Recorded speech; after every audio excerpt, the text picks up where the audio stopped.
Our next speaker today is John Vries. He's the Managing Director and CEO of BlackRock Mining Limited. Thanks, Brendan. As I'm getting ready for coming here this morning, I put my suit on, and I recalled the last time I put this suit on was the 13th of December, and I was addressing the President of the United Republic of Tanzania, thanking her for completing the 16% free carried interest.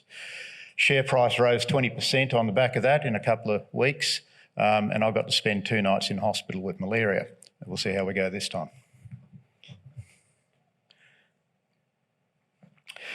We've deliberately branded this presentation as simply better natural graphite. And simple is really, really important in this space. We are deliberately trying to keep our business model as clean and as simple as possible by focusing on being an upstream producer. In that, our strategy is really simple. Qualify the product. If you qualify the product, you will get a customer. If you get a customer, you get a contract. If you get a contract, you get debt. Debt validates the equity and you get built. We're doing this as a 4-stage modular approach to classic bootstrap, and that is we build one module, cash flow from that module then funds a second module, a third module and a fourth module. Reasonably simple, straightforward process. To do that, you need a very large ore body. We're ranked number 2 in reserves, number 4 on resources, and what it allows us to do is qualify module 1, and by definition we've then qualified 3 other modules which we can bring on as the market demand permits. In that journey we've gone most of the way. We now have POSCO from Korea. POSCO accounts for 6% of the global anode supply as a cornerstone investor in the company and as a cornerstone off-taker. We're in the process now of completing final documentation for the POSCO's offtake, as well as completing the final documentation for a debt process. Securing debt will be a significant milestone for any graphite player in this space. Doing a 4-strap model, we've got a significant NPV, $1.5 billion Australian, NPV 10 nominal after tax. And that's a pretty attractive bootstrap model as we keep on hearing this significant boom in battery minerals. And there's a lot of attention in lithium, there's a lot of attention in anode. The cathode problem is all those things need anode, and that's graphite. So we're excited, but we're probably more excited than most. Shareholders at the moment, Steve Coppolis is there. He's 16%, followed by POSCO. We've seen Steve drop a few shares recently, and quite frankly, he's been with us the whole way since we were at 2 and 3 cents. So taking some money off the table isn't a bad idea at that point in time. The company itself is, we'd like to think that we're probably differentiated by the people in the company.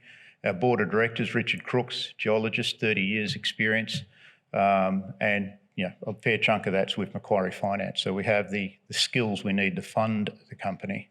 I'm a mining engineer, 35 years experience. We know what we're doing building.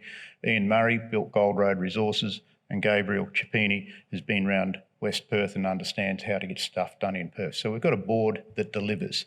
Management team equally.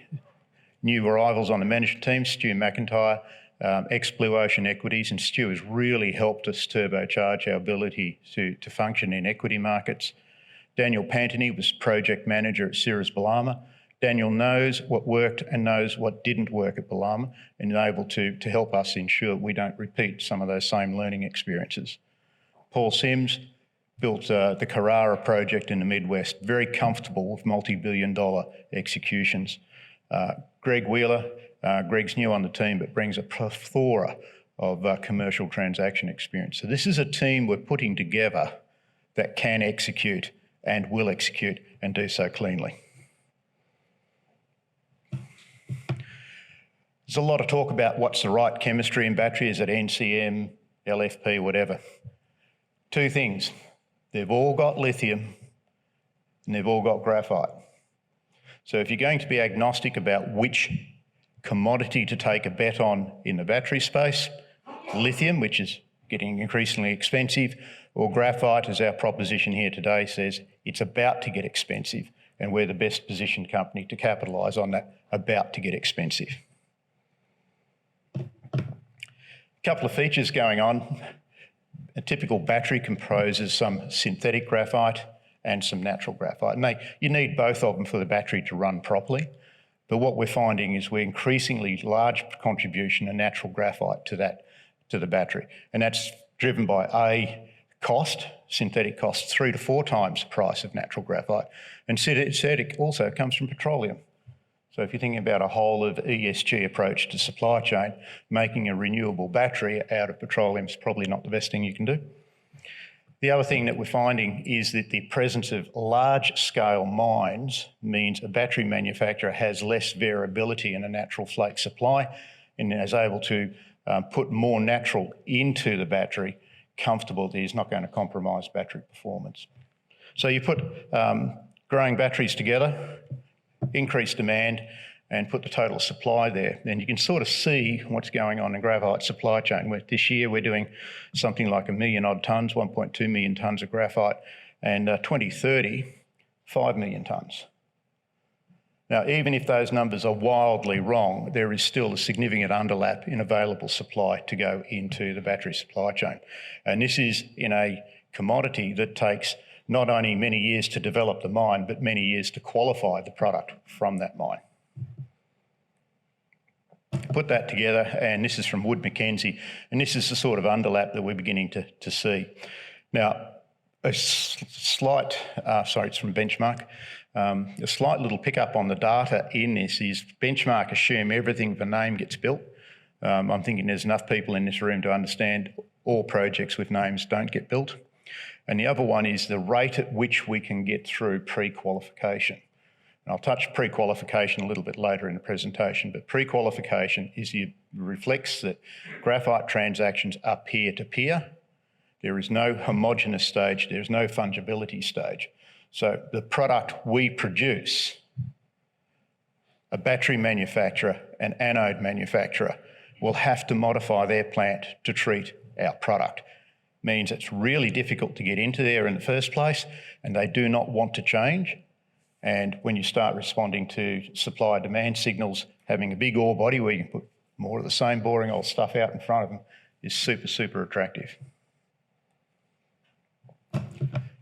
This is something you won't see all that often, a graphite price deck.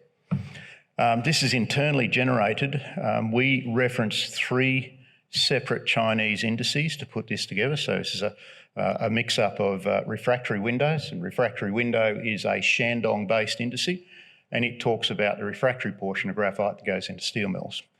There's Asia Metals, which is in Heilongjiang, and Heilongjiang is the centre of China's battery raw materials production, where you've got BTR up there and you've got Lubai. And then also you've got the large flake, which comes out of Inner Mongolia. We put those together and you can see roughly our price deck at current moment. If we're going 95%, it's a bit over 1,100, a little bit under 1,200. If we're going 97%, we're about 1,250. We used 1,300 in the DFS, and that was 4 years ago. So I still think that 4 years ago we hit a bullseye. Put the method together. So we start off with an 83,000 tonne a year module. That's 83,000 tonne of product. We mill 1 million tonne a year to do that. Once you get over 1 million tonne a year, you can almost double the capital cost. So it's a hard tonne, 1 million tonne a year. 83,000 tonne of product. Generates $40 to $50 million of EBITDA. First module's 116, but you need to add working capital and overrun, etc. So we need a line of sight of around about 150 mil to make that work. Module 1 throws off about $40 to $50 million EBITDA. That buys Module 2, Module 3, and through the magic of spreadsheets, $1.5 billion MPV. It's a 26-year mine life. In that mine life for 26 years, we use 1/3 of the resource base. So what I like to think about this is the first 25 years of a 100-year project.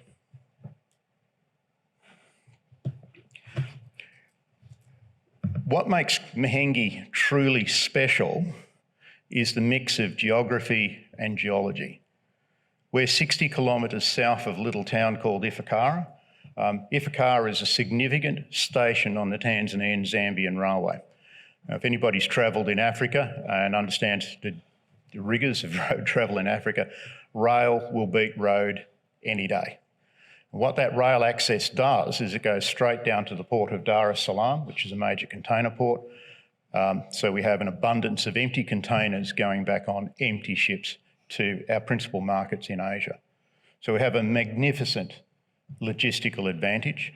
It allows us to send a train a week and a ship a week to our customers. So we think about a supply chain that minimises working capital, and the empty ships, you get some pretty spectacular backload rates. The other neat part here is we're sandwiched between two hydroelectric stations, and we'll run a 220 kV line up to site. Now, 220 kV hydropower, that's 8 cents a unit. If I'm running off a diesel at $2, $2.50, $3 a litre, whatever it'll be in 2 years' time, it's about 30 odd cents a unit. So there's a massive economic lever there, but critically this is hydro. And if we're thinking about the whole of value chain decarbonisation, coming off a hydroelectric station is not a bad start. Oops, we should.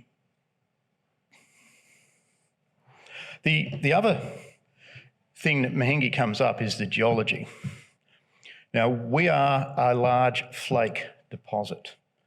And that is, if I take a truly objective view of what's going on at Mahenge, about 40% of our volume would naturally go into the battery supply chain. 60% of our volume goes into other higher value uses.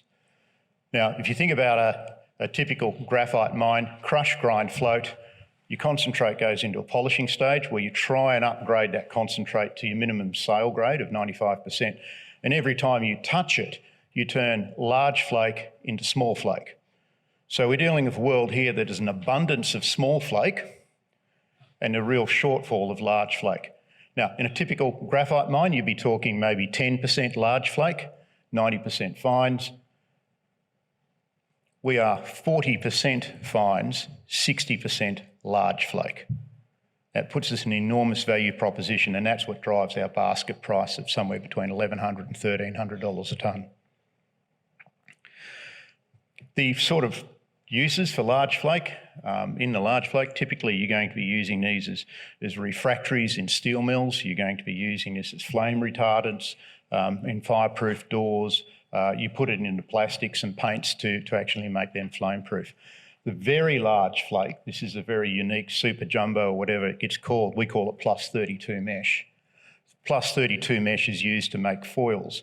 So when you look at your phone tonight to plug it in and you think about the lithium-ion battery and our graphite sitting in that battery, I want you to think about our graphite that sits in the foil behind the screen that you don't see, that's probably worth the same amount as the product sitting in that battery. That's the difference between large flake and fines. Put it together and what we've got is this beautiful thing called Mahenge.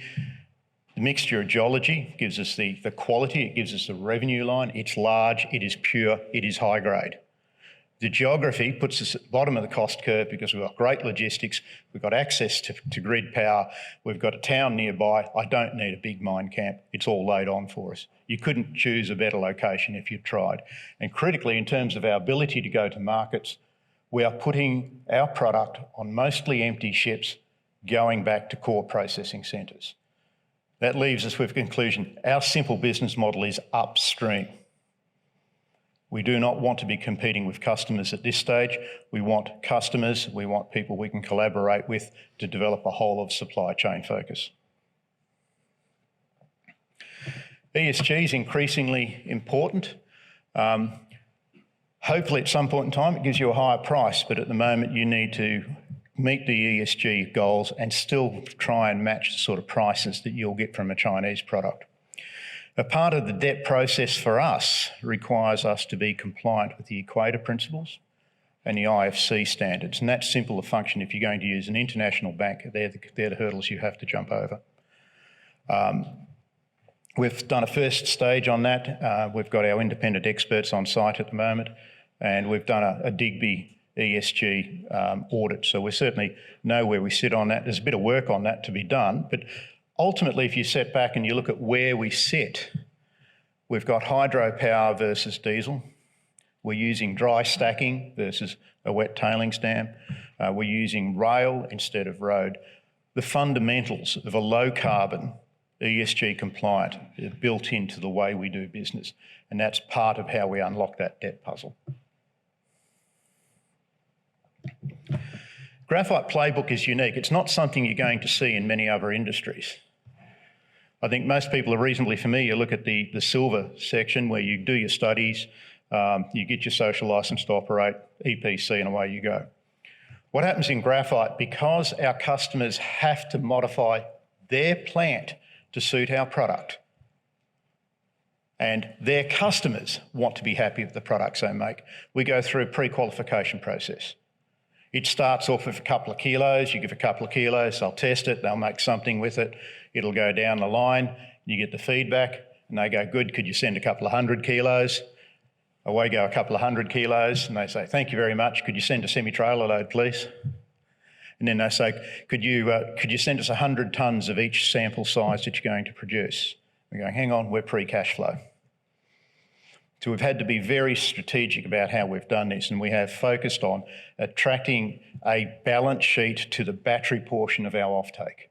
And that's where POSCO has come in. So it's taken 4 years to pre-qualify POSCO, and it has taken 600 tonnes across 3 pilot plant trials to put enough product into that supply chain to get qualification. So when we turn around and we say, oh, there's plenty of graphite around, we can turn it on immediately. Yes, you can, but you have to think about pre-qualification. And you don't, I'll underline that, you don't have to pre-qualify. The risk of not pre-qualifying is you build an asset that produces a product that nobody wants. In our situation, we're not prepared to risk our shareholders' money against that sort of bet, so we've made a deliberate decision to pre-qualify. And on that pre-qualification, I've pre-qualified the second biggest ore reserve on the planet. So our ability to respond by putting module 2, 3, and 4 on the ground, very, very easy to respond to the right price signals. Development timetable. It's the wet season in Tanzania at the moment. We're at the very wet portion of the wet season. It's going to be pretty awful through April. And as we get into May, things dry out. June, July, you can start to move on the ground. So, you know, our development schedule at the moment has us commencing a debt process in the next month or two. Hopefully we can get through that debt process fairly quickly, secure some debt, and on the basis of actually having qualified our debt, if I could use that word, qualified our debt, come back into the equity markets and tap the equity markets for whatever we can't extract out of the debt market. We're really looking at about 50 to 60% leverage. And that really just feeds back to the amount of equity cash that we need to do. Now, the point being is that we can use a debt instrument to avoid dilution because we've put the effort in on the pre-qualification. Construction period's about 15 months. It is only a 1 million tonne a year mine, and our approach is very, very modular. The stuff is easy to mill, it is easy to float. And we're really targeting production first wet concentrate coming off the plant towards the end of calendar year 23. So where we go to next, look, we've still got some compliance material in Tanzania, and that is the government needs to issue the special mining licence. We had 2 mining licences, but as part of the free carried interest, they're amalgamated into a single special mining licence. The original code in Tanzania had a 30% listing on the Dar exchange and a 5% national interest. We're able to negotiate that away as part of the free carried interest. So somewhat remarkably, the economics that we sit on now are exactly the same economics we used in the DFS back in 2018. We'll complete the early works in the resettlement program and starting to infill roles in Tanzania. So we're actively recruiting the CEO and the C-suite in country now. We're aiming to complete a few more documentation around offtake partners on Module 1 and take those through to full form agreements. Debt milestones, indicative term sheets from lenders. We hope to get those in the next 6 to 8 weeks. Credit terms get approved and hopefully financial close early in the third quarter of 22. As I said, we're really starting construction not long after that. And as well as that, start to move into some of our downstream ambitions, or at least part of the integrated supply chain. Critical in that is the relationship we have with Urbix, which is a US-based tech startup that has some very, very innovative anode technology. So I'll pack it up there. Fortunately, we've delivered this one ahead of budget, ahead of schedule and under budget, so we'll not get in the way between here and a few beers. So thank you.